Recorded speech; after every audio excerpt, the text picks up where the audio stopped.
Autorickshaw സാധാരണക്കാരൻ്റെ വാഹനം എന്നൊക്കെ പറയും. പക്ഷേ പല ഓട്ടോറിക്ഷ ഡ്രൈവർമാരും സാധാരണക്കാരുടെ പോക്കറ്റ് കൊള്ളയടിക്കുന്നതിൽ അതിവിദഗ്ധരാണ്. പലരും മീറ്റർ ഇടാറില്ല. ഇട്ടാൽ തന്നെ മീറ്ററിൽ കാണിക്കുന്നതിനേക്കാൾ ചാർജും കൊടുക്കണം.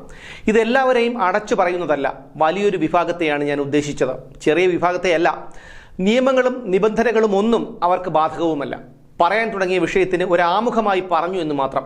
ഞാനിത് പറയുമ്പോൾ നിങ്ങൾക്കൊരുപക്ഷെ അസ്വസ്ഥത തോന്നിയേക്കാം.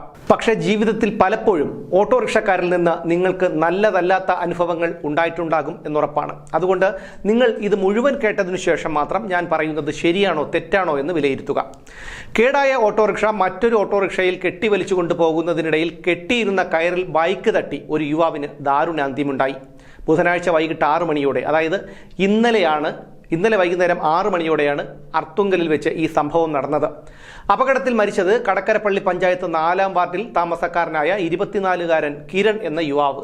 അർത്തുങ്കൽ ജംഗ്ഷനിലെ റോഡരികിൽ കേടായി കിടന്ന ഓട്ടോറിക്ഷ മറ്റൊരു ഓട്ടോറിക്ഷയിൽ കെട്ടിവലിച്ച് റോഡിലേക്ക് കയറ്റുമ്പോൾ ഇതറിയാതെ വന്ന കിരണിന്റെ ബൈക്ക് ഓട്ടോറിക്ഷകൾ ബന്ധിപ്പിച്ചിരുന്ന കയറിൽ തട്ടിയാണ് റോഡിലേക്ക് തെറിച്ചു വീണത്. ആശുപത്രിയിൽ എത്തിച്ചപ്പോഴേക്കും കിരൺ മരിച്ചിരുന്നു. സമാനമായ സംഭവം കഴിഞ്ഞയാഴ്ച എറണാകുളത്തുമുണ്ടായി. ഇതുപോലെ കെട്ടിവലിച്ചു കൊണ്ടുപോകുകയായിരുന്ന ഓട്ടോറിക്ഷകൾ തമ്മിൽ ബന്ധിപ്പിച്ചിരുന്ന കയറിൽ തട്ടി റോഡിലേക്ക് തെറിച്ചു വീണ് ബൈക്ക് യാത്രക്കാരനായ യുവാവ് മരിച്ചു. ആലുവ മാറമ്പള്ളി സ്വദേശിയായ ഫഹദാണ് മരിച്ചത്.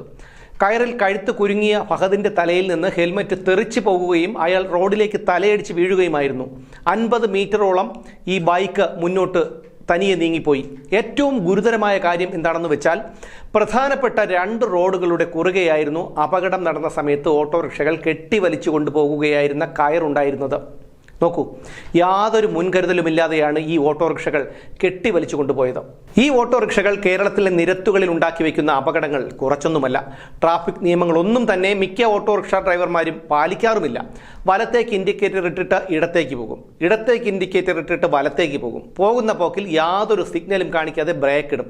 പിറകെ വരുന്നവൻ മുന്നിൽ പോകുന്ന വാഹനത്തിൽ ഇടിക്കാതിരുന്നാൽ അത് അവൻ്റെ ഭാഗ്യം. പക്ഷേ മുന്നിൽ പോകുന്ന ഓട്ടോറിക്ഷ പെട്ടെന്ന് ബ്രേക്ക് ഇടുമ്പോൾ പിന്നാലെ വരുന്ന വാഹനത്തിന്റെ ഡ്രൈവറും പരിഭ്രാന്തനായി പെട്ടെന്ന് ബ്രേക്ക് ഇടും. ഇങ്ങനെ ബ്രേക്ക് ഇടുന്നത് ഇരുചക്ര വാഹനമാണെങ്കിൽ നിയന്ത്രണം വിട്ട് റോഡിൽ വീഴും. ആയുസ്സിന് ബലമുണ്ടെങ്കിൽ പിന്നാലെ വരുന്ന വാഹനങ്ങളുടെ അടിയിൽപ്പെടാതെ രക്ഷപ്പെടാം.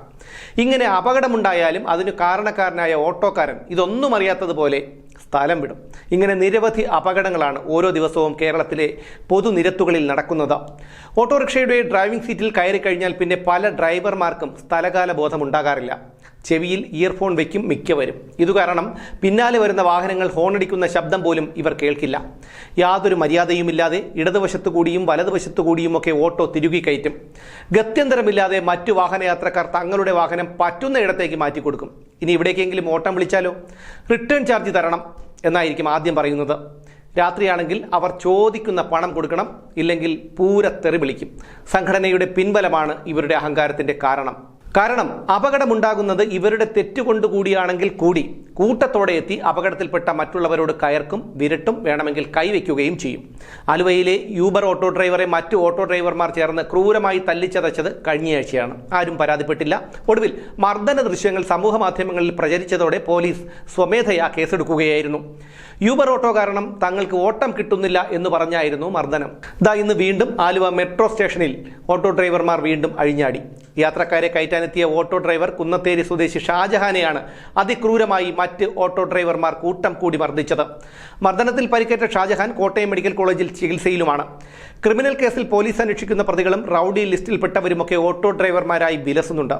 കാരണം പോലീസ് മതിയായ രീതിയിൽ പരിശോധന നടത്തില്ല എന്ന് അവർക്കറിയാം. സ്വകാര്യ വാഹനങ്ങളെയും ടൂറിസ്റ്റ് ബസ്സുകളെയും ഓടിച്ചിട്ട് പിടികൂടി പിഴ പിടിച്ചു പറിക്കുന്ന മോട്ടോർ വാഹന വകുപ്പ് ഉദ്യോഗസ്ഥരും ഓട്ടോറിക്ഷക്കാരുടെ നിയമലംഘനത്തിന് നേരെ കണ്ണടയ്ക്കുകയാണ്. ആയിരക്കണക്കിന് ഓട്ടോറിക്ഷകളാണ് നിയമവിരുദ്ധമായി കേരളത്തിലെ റോഡുകളിൽ ഓടുന്നത്. ഗതാഗത രംഗത്ത് പരിഷ്കാരങ്ങൾ വരുത്തിക്കൊണ്ടിരിക്കുന്ന ഗതാഗത മന്ത്രി പോലും ഓട്ടോറിക്ഷക്കാരെ കണ്ട ഭാവം നടിക്കുന്നില്ല. ഒരു ദിവസം ഓട്ടോറിക്ഷകൾ കേരളത്തിലെ പൊതുനിരത്തുകളിൽ ഇറങ്ങിയില്ല എങ്കിൽ ഒരുപാട് അപകടങ്ങൾക്ക് കുറവുണ്ടാകും. ഓട്ടോറിക്ഷക്കാരെല്ലാം ഇത്തരക്കാരാണെന്നോ ഓട്ടോറിക്ഷകൾ വേണ്ട എന്നോ അല്ല ഞാൻ പറയുന്നത്.